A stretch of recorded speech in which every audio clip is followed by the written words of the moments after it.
Welcome to the daily update, where I'll go over the action in the market for Friday, July 12th, and then we'll see how things look for Monday, July 15th. We had another up day. We were able to get back to the previous day's high. On Thursday, we ended up having a down day, but right after the open on Thursday, we did see a little bit of a spike up in price and then fell back. Well, in Friday's session, we got back up to that high and we pretty much topped out there. It's a little bit scary going into the close because we saw prices really trailing off. But when we look at the big picture, we are continuing to see a real improvement in the market, especially with the internals inside the S&P. And we're seeing some more broad market strength as the small caps and the mid caps continue to show some improvement.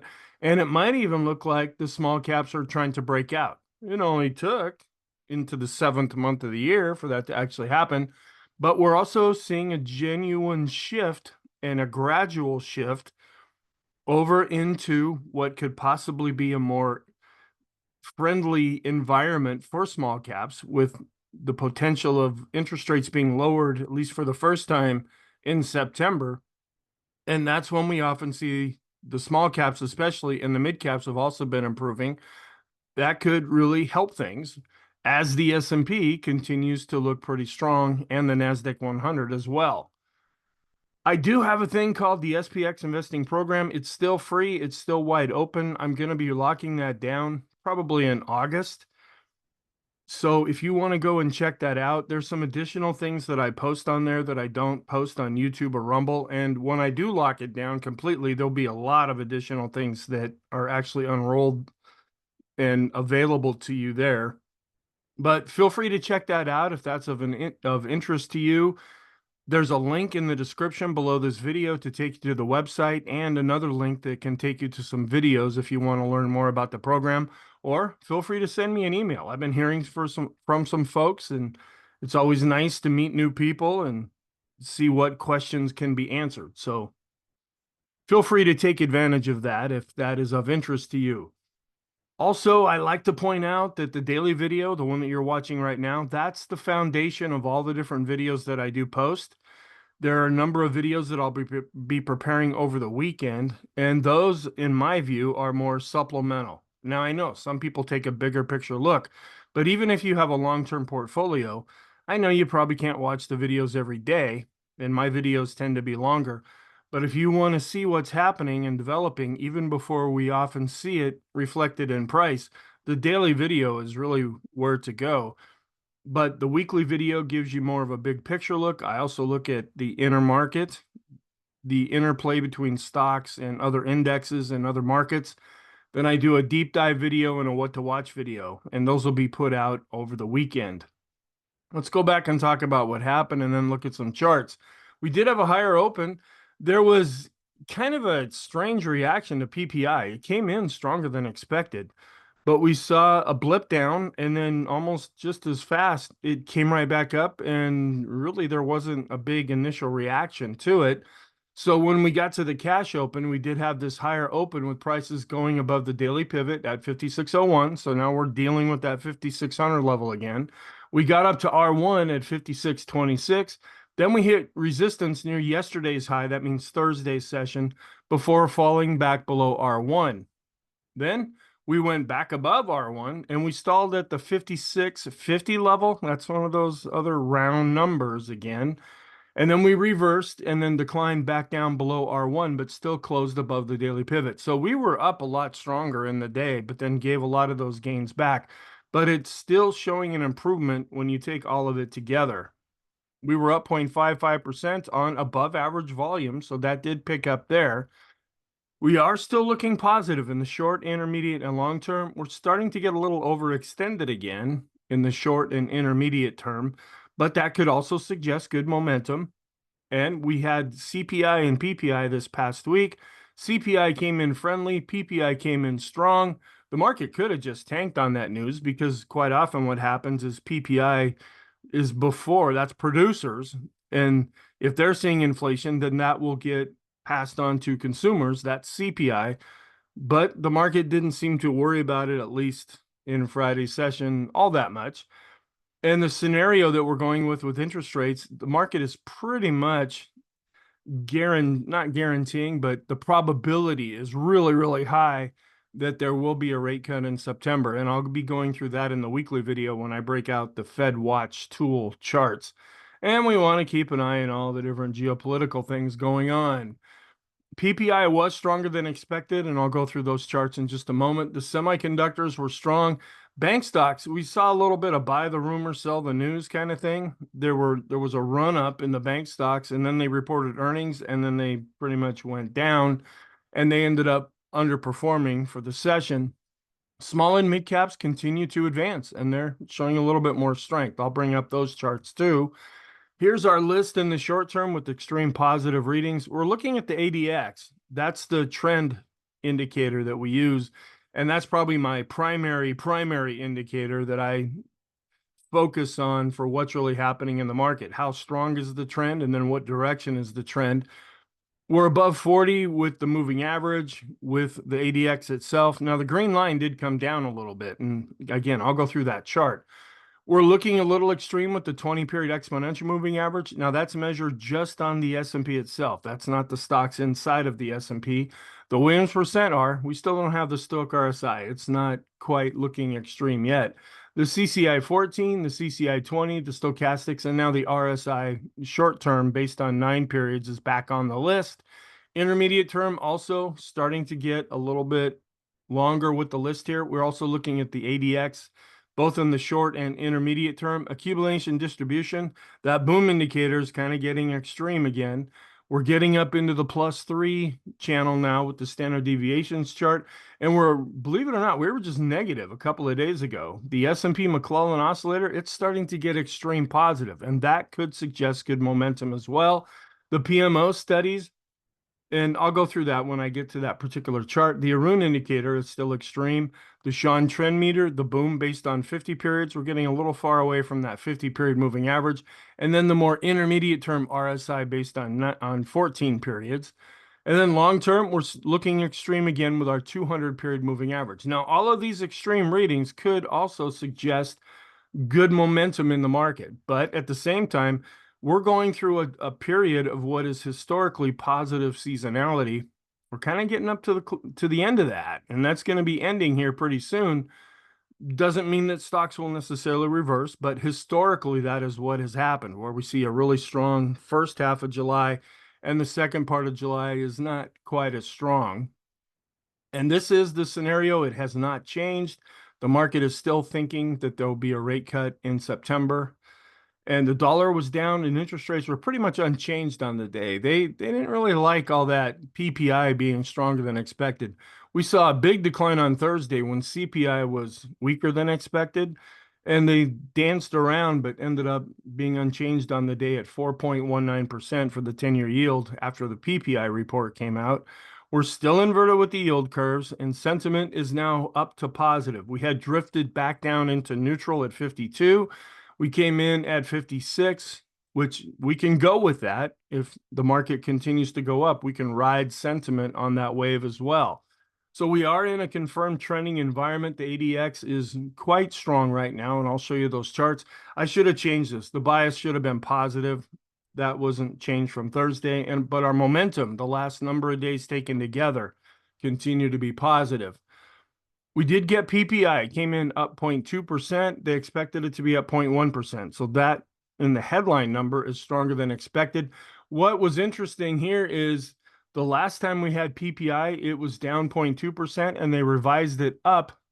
It should be 2, not up TP, to unchanged. So we not only want to look at the numbers that are coming out right now, we want to keep an eye on the numbers that have already been reported because they're always revising those.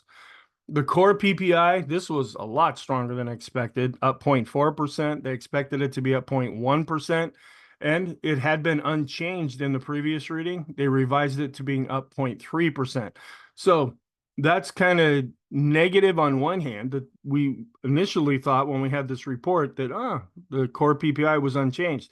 But then they revised it up. But then when you compare it to the 0.4, it's like, well, maybe it's not as bad since they did revise the previous number up. Consumer sentiment came in at 66, a little bit less than the 67.5 they thought, and down from 68.2 that we saw last time. Here is the chart of PPI. On top in the bottom area here, here's a little definition of PPI if you want to pause this and read through that. I think I just got this from Investopedia or something. But this is the year over year change, and we are showing PPI going back up year over year. And we had been declining on a month over month change, but then we saw the tick up in the latest reading. Here's the core PPI. This is taking out food and energy, of course, the things that you need, but this is a way to manipulate this economic report a little bit more. We had been declining with the year over year basis, but now we're starting to bottom out, or at least level out for the time being. We don't know if this is a bottom and it's going to start to go back up, but it has slowed down. And when we look at the month change over change, or gee whiz, we look at the rate of change month over month, we are still declining when we look at this way of analyzing the report. So here are the charts from briefing.com. The total still shows us going up year over year, and the core is also going up year over year. When we look at goods and services and break those out, goods are declining where services are going up. And intermediate goods, processed, are pretty much up around the zero level, but we're seeing a climb up here in the unprocessed goods. Apparently the IKEA furniture thing where you have to put it together yourself. And then looking at consumer sentiment, we had been showing a real improvement here. It's been pretty choppy, but overall it's been going up as people have been more positive on things. Lately, we're seeing this drop off at the present time. And then this breaks it out where we have the blue line and they're all jumbled with each other. That's the total reading. And that's that's the same thing that we saw in the previous chart. Where the yellow line is starting to go back up. These are expectations looking out into the future. And then the purple line is a little bit down here right now because that's how people are feeling at the present time. And going through some Isabel Net blog charts, this is more of a historical chart going back into the 60s. This is measuring household equity ownership against the S&P 500. And there's a pretty strong correlation between the two. You can just see other things that have happened and then the amount of equity that folks end up having in their homes. And then these are upgrades to the mega cap growth stocks, and tech have offset downgrades to other sectors. This looks like just some rainbow spaghetti in here right now. What I'm following mainly is the S&P itself. And this is just showing that the change in upgrades that we've been seeing and then broken down into the different sectors. And then the core CPI that came out on Thursday, and we're way over on the right-hand side. This takes out food and energy, of course, things you have to have. And we're seeing this red line actually coming down a little bit. And that's what the market likes. And then this is because we're dealing with all these political things that are going on right now. And there's another website out there called Predict It. I think it's .com. I think that's what it is. This is where people can actually bet on what they think is going to happen within the presidential election. Who are the nominees going to be? What's going to happen in Congress? And I tend to follow that a little closer because people are actually putting money on the line. They're not just answering some kind of a survey with all these polls that seem to come out in the news. And we see all these different results, and we don't know exactly just how objective some of these polls are. They could lean one way or the other. So looking at this chart, though, we just talk about Democrat and Republican, where it looked like a couple of months ago anyway, that the Democrats were seeing a lead, but then that started to trail off as the Republicans were coming up. And now, after the first presidential debate, and I'm sure you've heard about that and just all the fallout that's still continuing, there may be some developments over the weekend. We'll have to see, but there's just a lot of uncertainty about what's actually going to happen with that, where both sides have made decisions, but they're different decisions from each other. And so we're seeing the red line going up as the blue line's going down. And I'm glad they color coordinated it along what the party colors tend to be. Then a longer term view of IPO. This is initial public offerings. And typically what will happen when we get into more positive environments, that's when we see new stocks being brought to the market. And it had really fallen off, but we're starting to see a little bit of a pickup here. And then this is the equity allocation. It's getting up to the 62 level. We hadn't got back up to 63 before, but this is just showing the folks are putting most of their money as their assets under management into stocks right now. And these are corporate buybacks. And where we have the blue line, this is the one that changes. This is year over year, a 4-week average. And then this is year over year, so it moves a lot slower, but we're seeing a lot of companies doing buybacks, and we've been seeing that now for quite a while. Implied equity allocation by non-bank investors. Okay. The takeaway from this is going up, meaning that folks are getting into stocks. Then this is from Edward Yardeni. This is not Isabel Net. This is actually from an email that he sent out.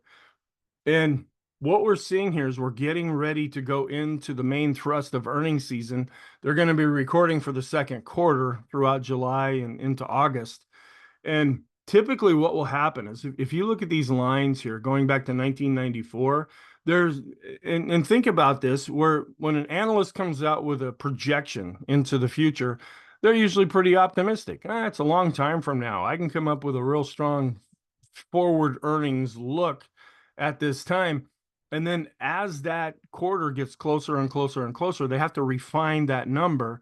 And typically they end up refining it down a little bit. And the average over the quarter has been about a 4% decline.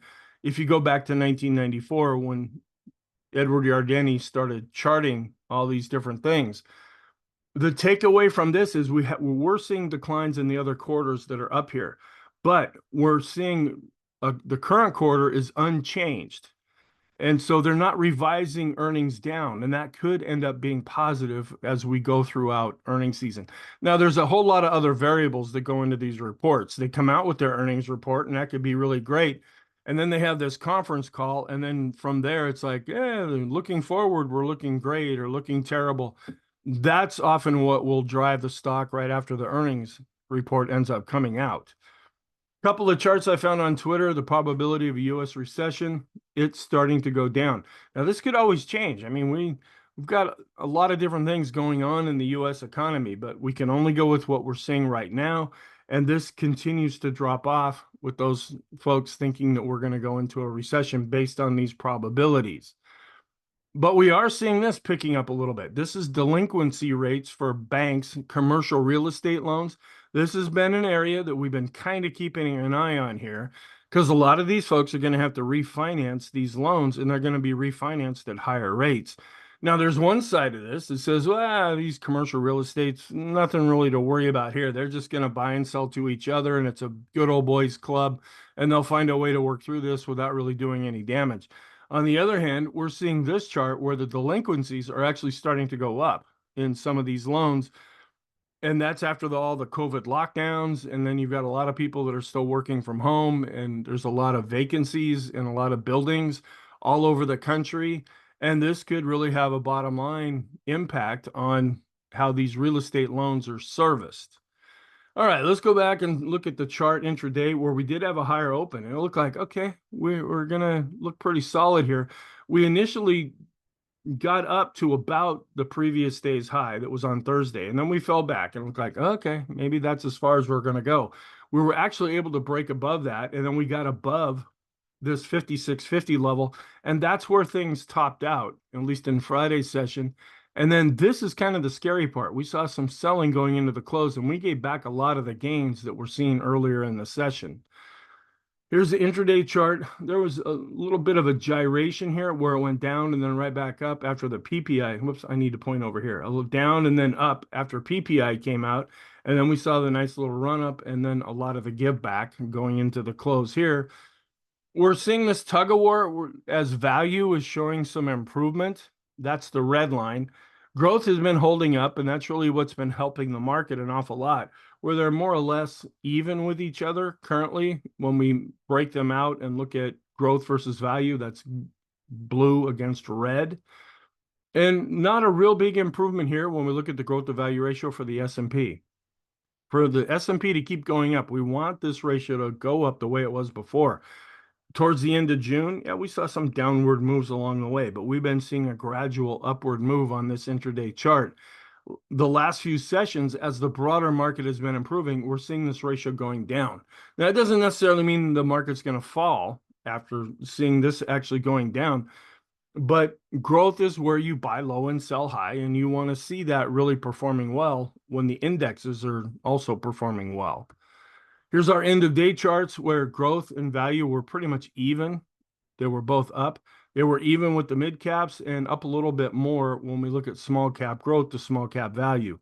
Here's the end of day charts, just a little bit of a tick up with the small cap growth to value ratio, a little bit of a tick up with mid cap growth to value, and a little bit of a tick up here. So we didn't see a real improvement on the end of day charts.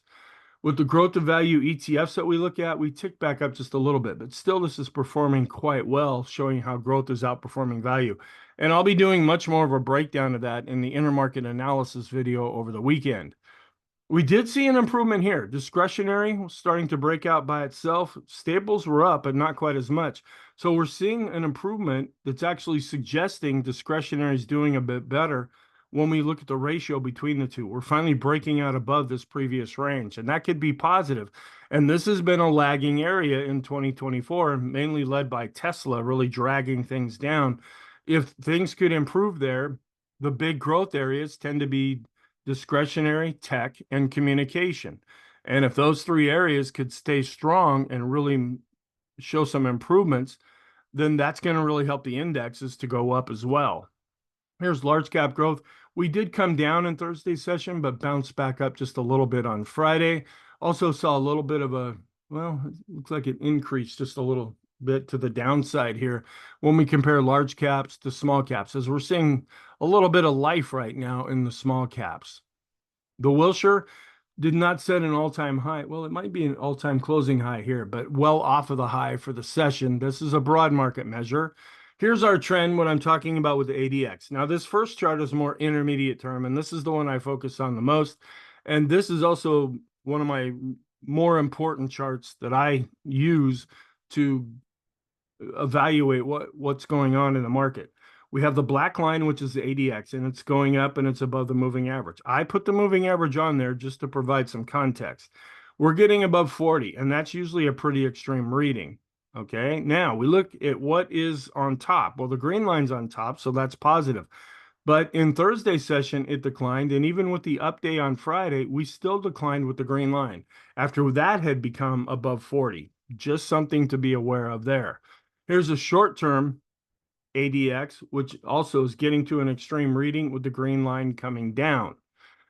We came back up a little bit above average when we base things on volume. In the last couple of days, Thursday and Friday, did see more healthy volume than what we've been seeing.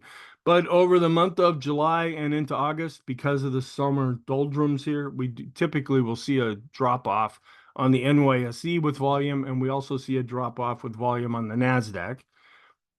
Not really much of a change here with the Ulcer Index, still showing there's not a lot of fear. The latest reading from Investors Intelligence came in at 3.5. We consider this to be extreme when it gets above 4. And we did decline with the VIX with the line chart. That's the closing value, and we're below the moving average. And we closed near the bottom here of the range, even though we gave a lot of the gains back later in the day. And we saw a real drop-off here with the VIX of the VIX. This is measuring the volatility of the VIX, where we saw a real decline here. Even actually, it went up. Okay, this is very hard to read because it actually went up, but yet the closing value ended up going down. So we ended up closing at the high end of the bar. And that's probably that late day sell-off that we saw really pushed up the bar chart here. And even though the closing value ended up lower, it would have been a lot lower if we'd been able to hang on to those gains.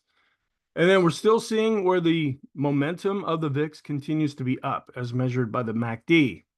Now, we're coming into July, and then as we get into August, we're quite often coming into July, we see lower VIX readings, where historically we might see higher readings going off into about October, possibly into November. That's when the election's going to happen, and then going into the end of the year, we typically see the VIX fall off historically. We're still getting an extreme reading with the skew index, meaning that the market is anticipating some kind of a big move. It did come down a little bit here, but we're still up into this area, and we don't know if that's going to be an upward move or a downward move.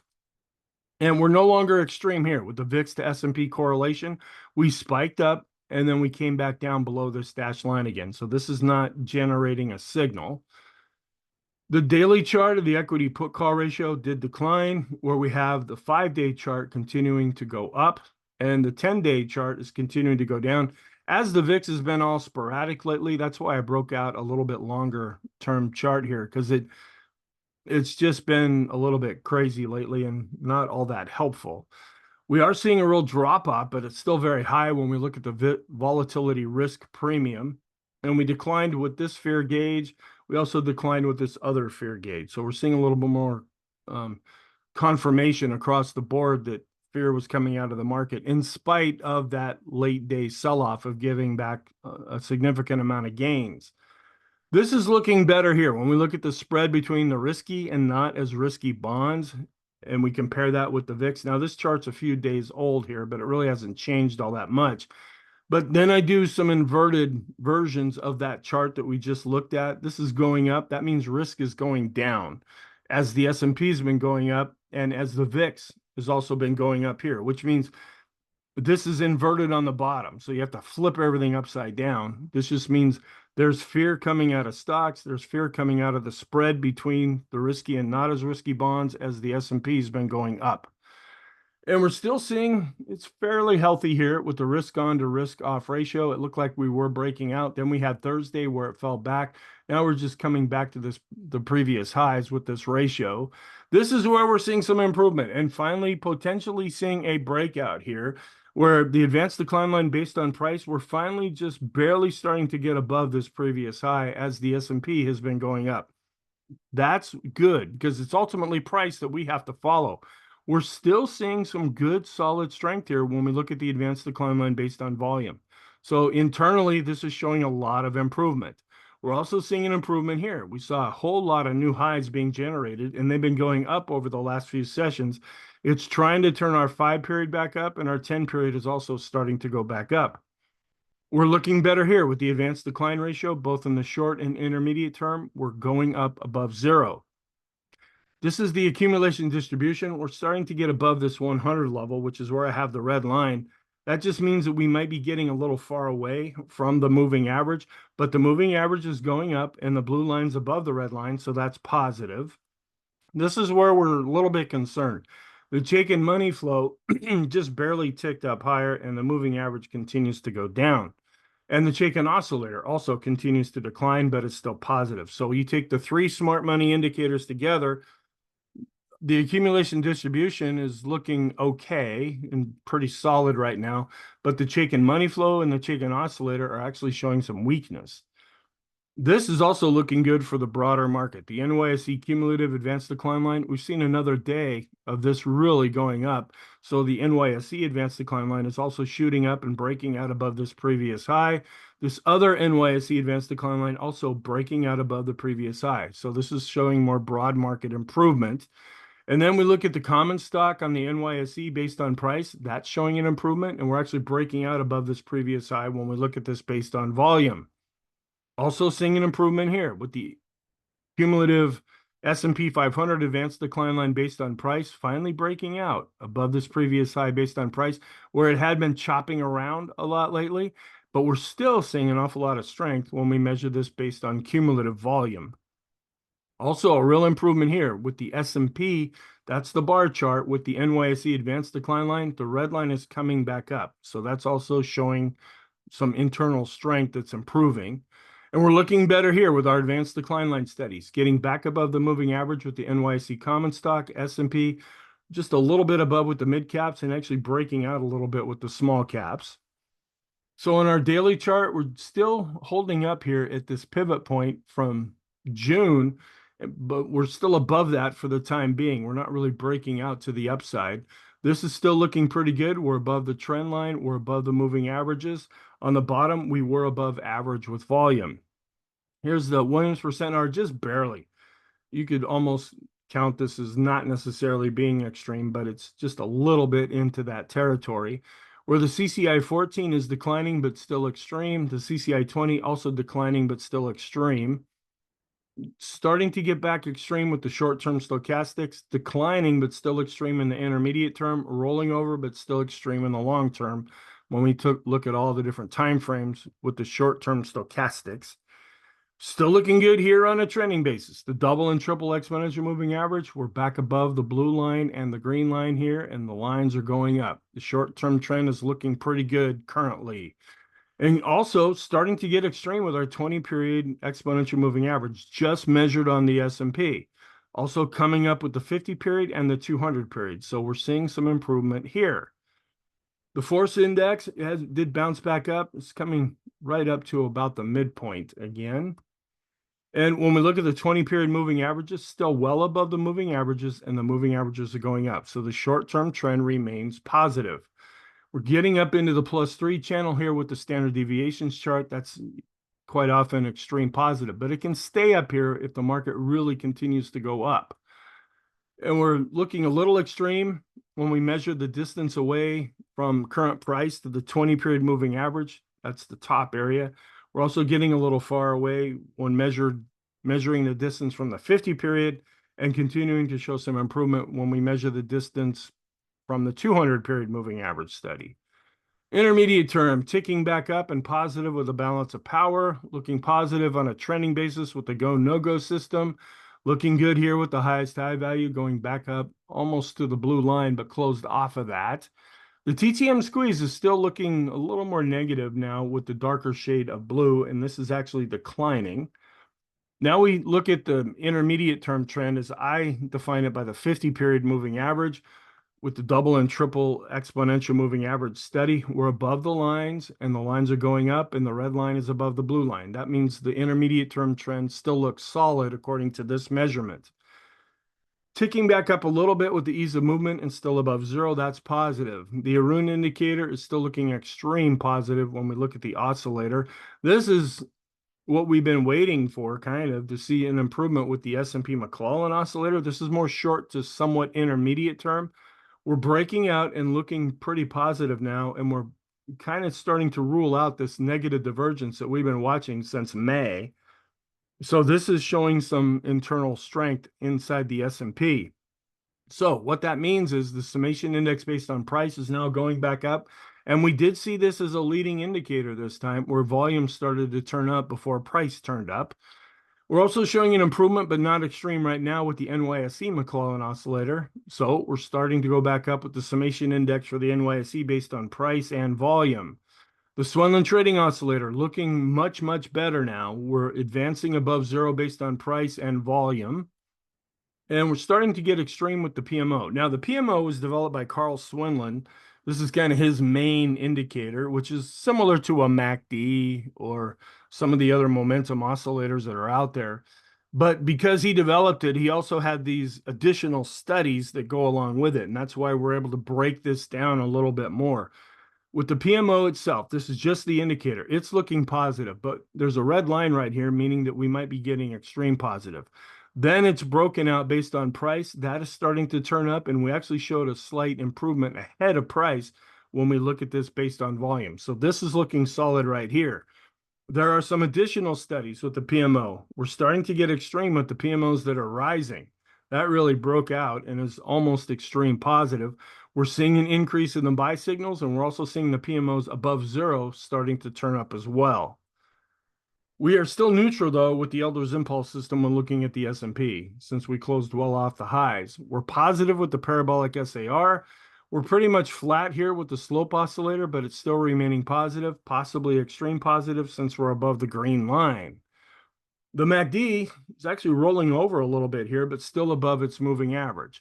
So we break down all these oscillators. Here's the slope, which we looked at the breakout chart there. It's going sideways, but still looking positive, rolling over a bit with the TSI. But it's still above its moving average. So these are short term.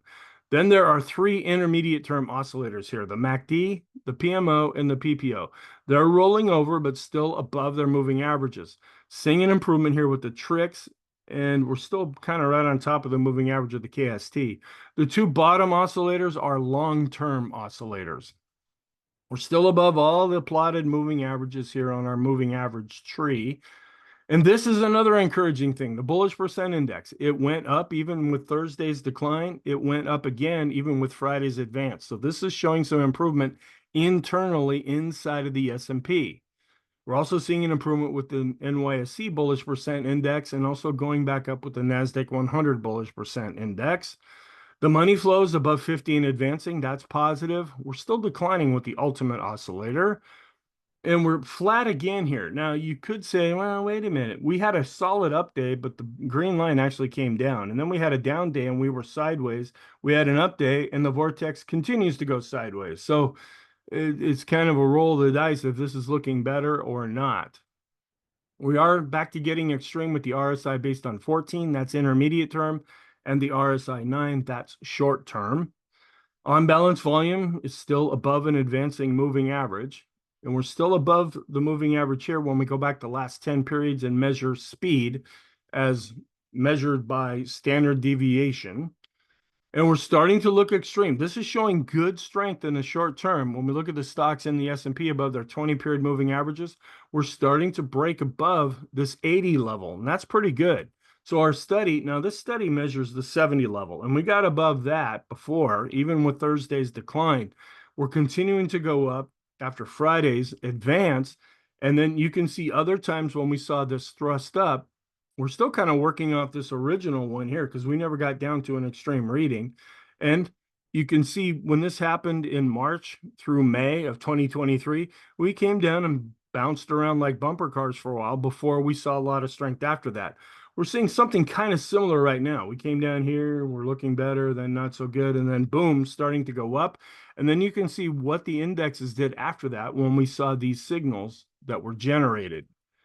We're also looking more positive with those stocks above their 50-period moving average inside the S&P, going up with the 100-period moving average and the 200-period moving average study. The copy curve is just barely starting to switch back over to positive after being negative. And we actually declined, but we're still extreme positive with the Sean trend meter. The rate of change going back 50 periods, we're above this red line, meaning we could be getting extreme positive, but we've gone higher than this before. And this is looking good. This is another broad market measure of a 5-period moving average of the highs minus the lows across the Amex, NASDAQ, and NYSE. This is really showing some improvement. And then this is good. This is 4 weeks now that we've been able to close above this R2 level on the weekly chart of the S&P. So this is looking pretty solid for the time being. And we're also still below the 61.8% extension level based on Fibonacci extensions. We have not, this is pretty much the high that we set, and we topped out just about at that point and then started to see things come back down. We're still looking really good, though, on a trending basis with the Heiken Ashi, the Kegi, the Renko, and the 3-line break. And we went up just enough in Friday's session to generate a new X. But we're still working off of the double top breakout that was generated on May 15th. Long term, seeing an improvement with the 150 and 200, and we're getting above the red line with the 200, so that's looking extreme positive as well. The rate of change going back 200 periods, we're getting up to this blue line now. So longer term, maybe a little bit extreme for the time being, but we could still go up more than what we've seen already. And then we're positive across the board on all time frames according to the Keller market model with the S&P, mid caps, small caps, and NASDAQ 100. Still not much of a change here. Negative with bonds in the long term, negative in the short term with commodities and the US dollar index. No changes with the decision point scorecard. Had a whole lot of things. When we were going up, we just saw all kinds of blue and green being generated here with a lot of improvement taking place inside of the market. And then as we were coming back down, this is when we started to see red. And then as far as the sectors, we saw discretionary doing the best in materials and tech. All of the sectors ended up being up except for communication, which is another one of our growth areas. This is also really spiking out here. The new highs minus the new lows. Now this spike up is just from Thursday to Friday, but that's really showing an improvement. And then we will likely see the red line, which is hard to see here. That's a 50-period exponential moving average. That'll probably turn and start to go back up too. This is suggesting some broad market improvement. We're also seeing an improvement when we look at the S&P versus the S&P equal weight. The red line is coming back up to the bar chart. And we're coming down with the ratio. It's not just the big mega cap stocks that have really led the indexes higher. When this ratio goes down and the S&P is going up, that means we're seeing other stocks really participating. With the Dow closed well off the high, didn't quite make it up to R2, but still looking improved from where we were before. This might even be a new all-time high for the Dow as I try to eyeball it here. We're positive with the diamonds when looking at the Elders Impulse System. This is the ETF for the Dow. The NASDAQ is still above this R1 pivot point. We were able to get above that, and we just came a little bit down below it after Thursday. Well, we were able to get back above it on Friday. That's positive. The NASDAQ and the NASDAQ 100 tend to really focus on these pivot points. Also, above this pivot point, when we look at the NASDAQ 100, this is showing some improvement here. And the Qs still remain neutral, though, with the Elders Impulse System. That's the ETF for the NASDAQ 100. But this is a bit of a warning sign. The NASDAQ 100 momentum is starting to come down to its moving average. So that could be shifting over more negative. And we came a little bit above this 50% extension level with the QQQs, fell back down. We're not able to get back above that in Friday's session. The Qs actually underperformed on Friday. And we're going up and actually showing some improvement, but not setting an all-time high with the S&P equal weight. Where we are, it didn't take much. Even though the Qs weren't up as much, they still set another new all-time high with the equal weight. So this is looking more, it's not quite confirming each other yet, but showing a much improvement from what we had been seeing with the negative divergence between these two charts. Here's the small caps. Finally, look like they could be breaking out above this range that we've been in for 2024, but still closed near, well off of the highs. So we'll have to see if something like this is going to see any follow through. And we are positive with the Elders Impulse System for the small caps. We're actually already extreme when we look at the Russell 2000 small caps with the RSI well above 70. The last couple of sessions have been pretty positive when we look at the price chart, and the momentum is turning back more positive. But is there going to be follow through here? Is this the beginning of something or just another fake out? And with the mid caps also showing some improvement, not setting an all-time high yet, but getting more above this pivot point and above its 50-day moving average. Also looking positive with the Elders Impulse System for the mid caps. And we were up enough to set another closing high with the total US stock ETF. This is about as broad as you can get for a measurement. Apple ended up being up 1.33%, still looking pretty solid there. A recent golden cross with this trend. Tesla was up 3%, still above both of these moving averages. The longer it can stay up here, the more we might see a golden cross with the trend. We were up 1.44% with NVIDIA, but not setting an all-time high. Microsoft saw a little bit of profit taking, down 0.25%, but still looking really solid. Meta was down 2.7%, but still above its 50-day moving average. Also down 0.29% with Amazon, but above its 50-day moving average. Down 0.25% with Google, still looking pretty solid though with the chart. Netflix was down 0.8%, coming back down to its 50-day moving average, but still in a longer-term uptrend.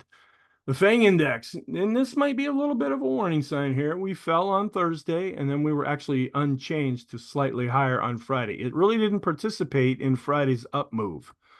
The financial sector, it was still up 0.33%, even though the banks came out and reported that we saw some selling in the banks, but the rest of the financial sector is holding up quite well. The staples to tech ratio, it ticked up just a little bit, but overall we continue to decline. That's what we want to see to be more positive. The dollar is declining, actually falling down into the 104 range. Earlier, it was into the 103s. And when we look at the S&P and compare it with the world index, seeing fairly strong, even though it came down a little bit with the short-term correlation, could possibly be starting to bottom with the longer-term correlation between U.S. stocks and the rest of the world. Looking at the staples sector, was up 0.44%, still looking pretty solid there. Utilities were up almost 0.75%, still looking good there. Real estate did see a bump up here. If interest rates go down, this could really help the real estate sector. And energy still cannot get above its 50-day moving average and close down below that. Looking at pretty much unchanged with the 10-year yield. If you look at the chart here, the 10-year yield was down slightly, and we were up just a little bit based on price for the 10-year. And this is an improvement, and we've been watching this, and this seems to be playing out the way it did before.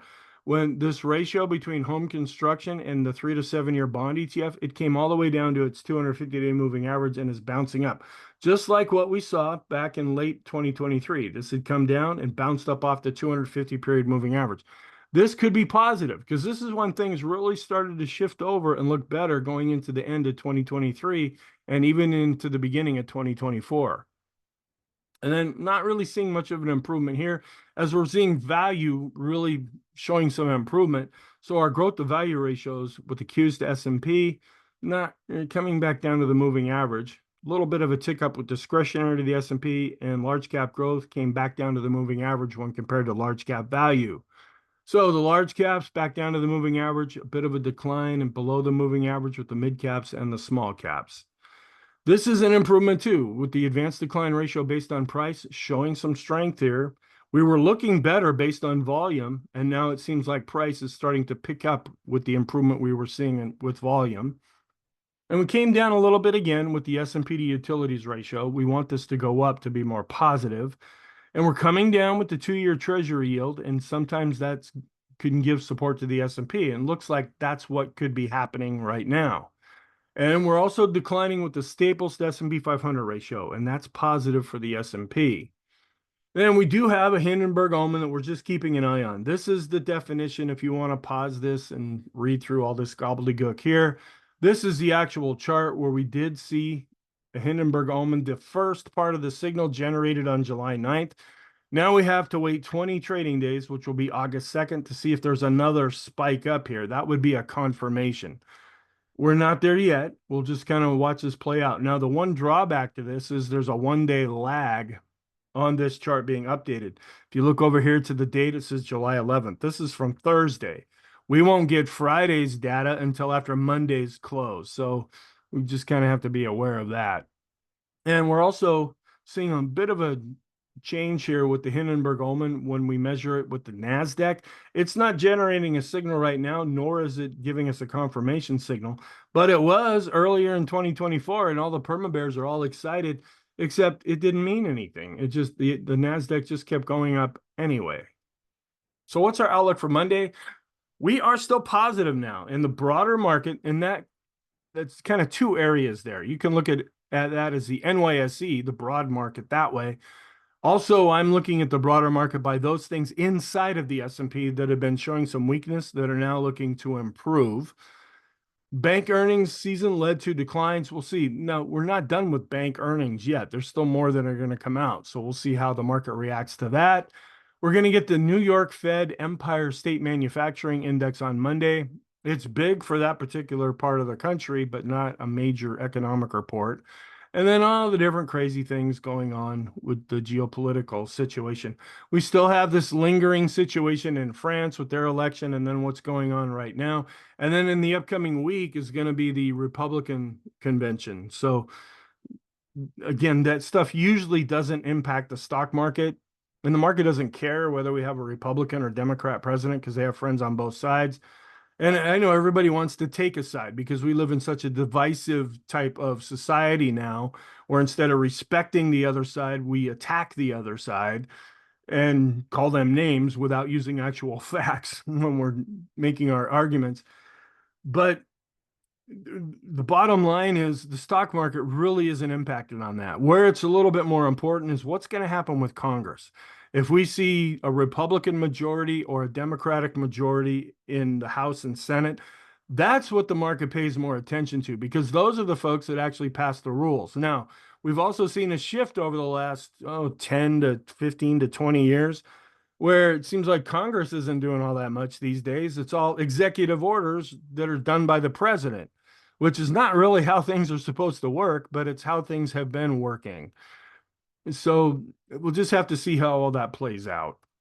And then here is the new economic calendar for the upcoming week. We're going to get retail sales on Tuesday. That's a big one. We'll get industrial production and capacity utilization. Other folks think this isn't that big of a deal. Every time we hit this report, I say, I think it's important. This was something that Alan Greenspan really honed in on, and it was one of his major indicators, and I just stuck with that. We will get jobless claims, and then we're going to get the leading economic index on Thursday. There won't be any reports coming out on Friday.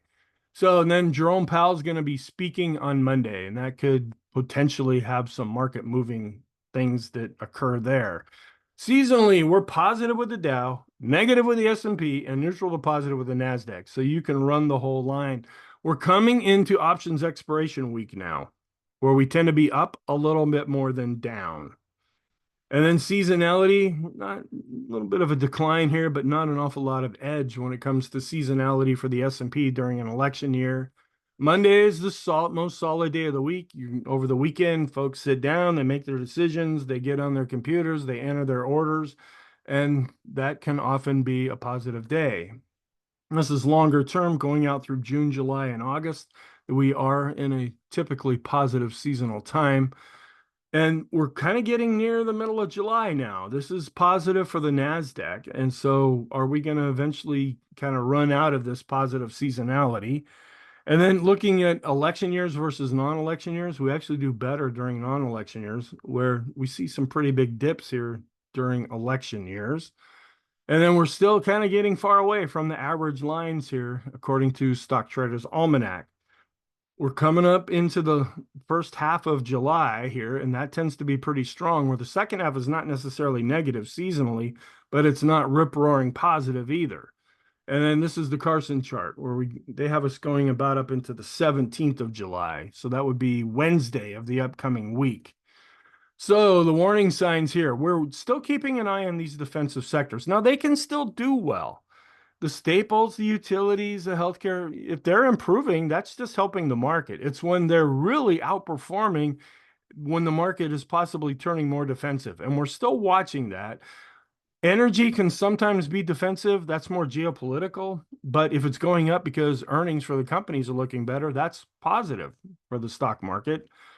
The growth to value and discretionary, yeah, they're improving. But I still have it here on the warning signs area because we've been fooled here. We need to see more follow through than what we're seeing. But right now, this is looking a lot better. And the 5-period equity put call ratio is back to going up. Where we look at the positive signs, a pretty long list here with our 3 smart money indicators. The accumulation distribution, it could be extreme, even though it's positive. The Chaikin money flow and the Chaikin oscillator are declining. The parabolic SCR and both the S&P and NYSE McClellan oscillators, as well as summation indexes, are positive.